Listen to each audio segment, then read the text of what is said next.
Okay, so this is part 3 of Vanitas' character analysis.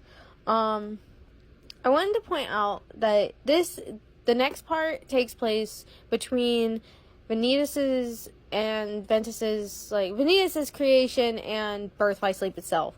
So, in here, it says, talking about Vanitas' face, it greatly resembled that of a youth who in 15 years would come to be known as the Hero of Light. So we have to keep that in mind. Birth by Sleep took place 10 years before Kingdom Hearts 2.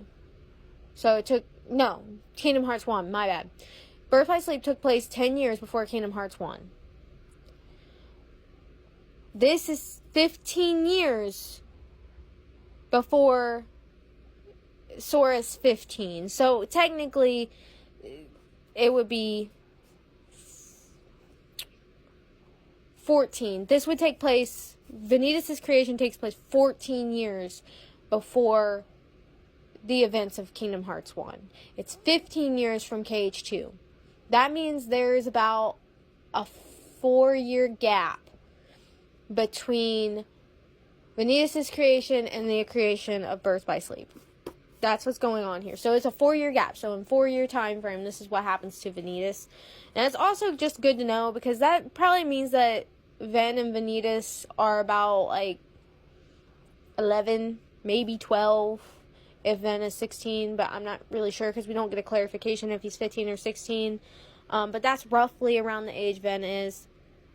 And that would mean that it's about roughly 4 years before. Either way, it's about roughly 4 years. They're about 11, 12 years old during this time frame. This is a 12-year-old, mind you, at most a 12-year-old, possibly an 11-year-old, going through these complex emotions that most kids, at least a lot of kids, don't go through, and that this is like adult emotions. We have to, and he doesn't know what to do with them. Like, we have to keep in mind, they are children. This is someone who is like 11, 12 years old, who's going to go through this pain and suffering to the point, or all the way through to the time they're like 15, 16 years old. So that is a very vulnerable point in your life, and it does carve out who you're going to be. Like, those are just years that matter a lot. Anyway, jumping into it, Ven's still kind of asleep after, everything that happened. There's points where Ven is essentially unconscious. He's still a shell, like he was when Xehanort brought him back. Vanitas says he could still perceive a strange, temperate warmth, like lukewarm water pouring into his chest. However, instead of heating him up, it created almost an instant chill inside his heart. It left him colder than he had been before. So he's lonely. He does feel his feeling, but it's instantly gone. And then he's feeling colder than before. He's feeling more empty, more hollow than before. Hatred and sorrow within Vanitas hadn't flowed out of him as if they were attuned to the lethargic movement of Ventus' heart. So this kind of goes hand in hand with, they are both connected. Ven's light, his heart, is not reacting, so Vanitas' darkness is not reacting to Ven's light. He could only believe that the future he had been allotted was very bleak indeed. He possessed one sole singular hope, the Keyblade. He has tunnel vision. He has tunnel vision. He thinks this is his only salvation, and he doesn't think there's any other way to save himself. So he goes after this one goal. That is everything Vanitas kind of goes through while Ven's asleep. Ven goes through some stuff and an intense emotion happens. So it says, Vanitas gasped, intense emotion swept over him with a stabbing pain. What is this? I do believe in this moment, Ven is triggered by something Terra does, and Vanitas can feel it. And he doesn't know what's going on, but he can feel what's happening. Like, he can feel the emotions Ven's feeling. So it causes Vanitas pain. Ven's feelings can cause Vanitas pain too. Soon he felt nothing at all. What remained was a slight lingering ache. Vanitas could also sense the stirring of another much, much younger heart. This means Vanitas can feel Sora. Sora and him are attached. That's who they're talking about. Vanitas can not only sense what's in Ben's heart, he can sense what's in Sora's heart. Which means in KH3, Vanitas is seeing everything that's going on with Sora. Or at least, the more intense emotions. He knows things. I think that is why Vanitas can find Sora when he and Aqua and Donald and Goofy go to the Land of Departure, Castle Oblivion. That's why he can follow them. Because Sora's he was experiencing a lot of intense emotion because of everything that happened in the Realm of Darkness. Vanitas was following that. Vanitas is also really good at stalking people. That is in this book too. He is a stalker. It is a bad habit. He has it though, and he's really stealthy. You don't know he's there until he's there, and he's showing himself, which is what happens in Castle Oblivion. But I think Sora is the reason why he can follow them, because he does the same thing to Ven in this book. As Vanitas got to his feet with a groan, this is their training session. As Vanitas got to his feet with a groan, Xehanort lunged toward him in a flash and kicked him in the jaw.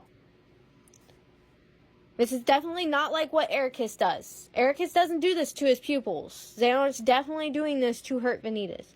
Vanitas went crashing to the ground again. During Xehanort's occasional return to the ancient battleground, he would beat Vanitas with his keyblade, then leave. The solitude cultivated his loathing and made him stronger. That was why Vanitas had been abandoned here. He was abandoned here. Xehanort is not around. He is alone. He is completely alone, except for it still wasn't enough. That in turn was why the master needed to return in times of training. So Xehanort would come back to the Keyblade Graveyard after leaving Vanitas alone for long periods of time to beat him up. That's what's going on. Training. No, this is beating him up. Ericus trains people.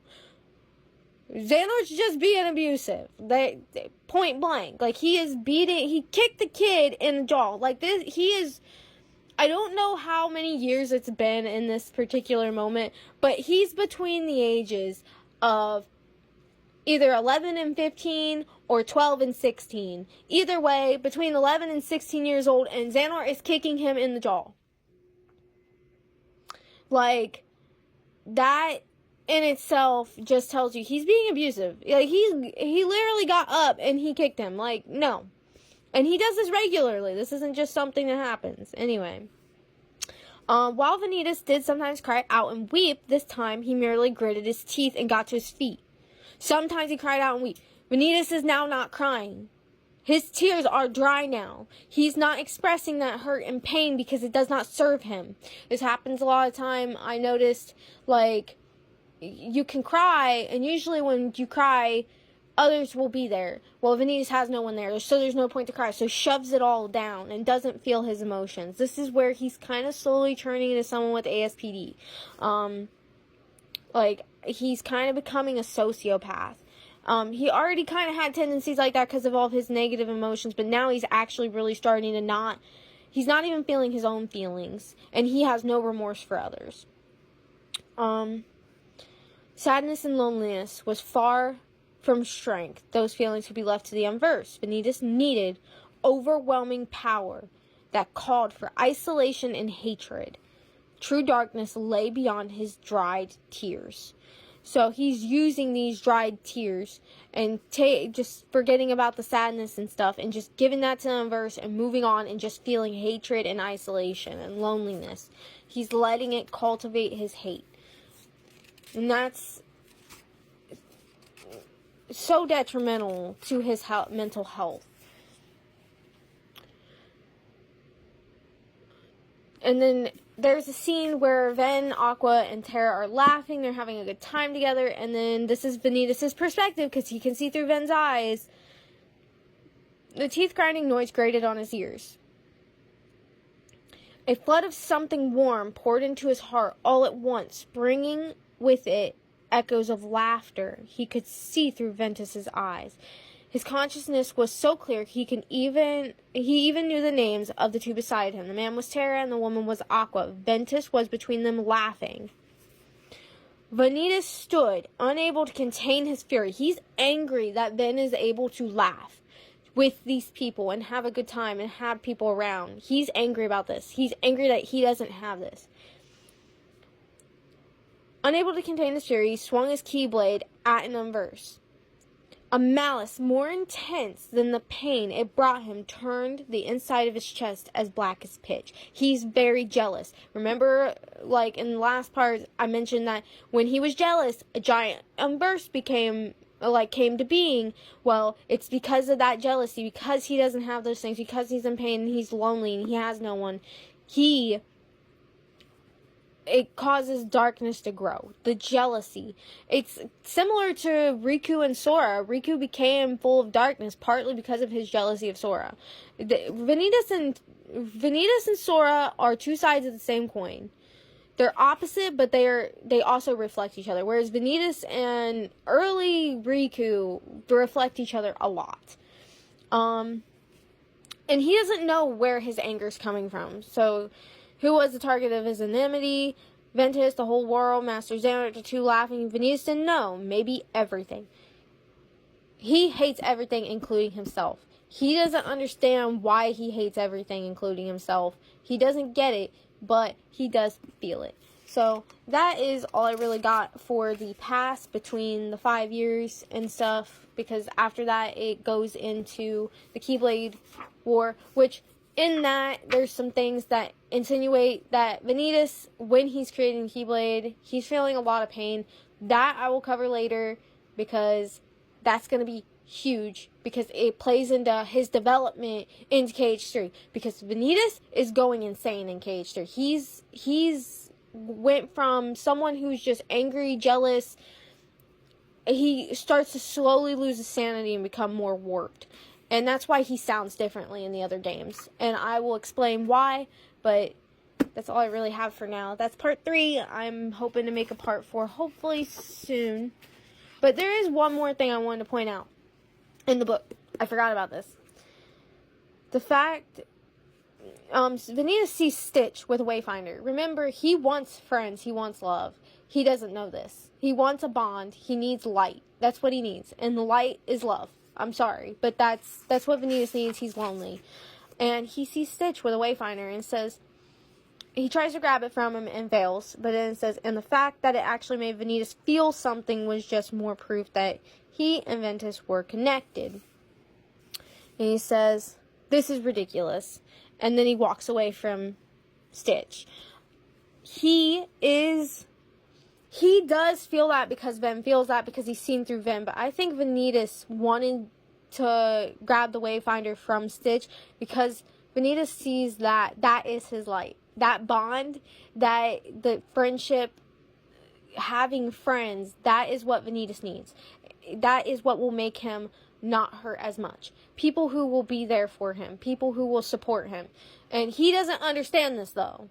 And he goes for that and feels that way, not just because of what Ven felt. Because, yeah, he does have Ven's emotions, but he sees the bond, and he wants that bond that Ven has with Aqua and Terra. And the Wayfinder reminds him of their Wayfinders. That's why Vanitas goes after that. Very important. Like, it's such a small scene in here, but it's thrown in there for a reason. It's showing that this is actually Vanitas' light, but he ridicules it. He says it's ridiculous. And notice, there is a reflection. Both Stitch and Vanitas get called abominations. There's a reason why. Stitch is seen as a monster. He gets a Wayfinder, and then he slowly starts getting better, and he slowly starts becoming a nicer, like, he does good things because he has friends. Vanitas is called an abomination. He tries to take that Wayfinder. There's a reflection there. There's a reason why that's there, and I think that is hinting towards Vanitas' redemption and his yearning to have connection with people. But anyway, that's all I got for now. I'll get into the Keyblade, like the battle between Vanitas and Ven, because there's a lot to uncover there too. But I'll get to that another time. But yeah.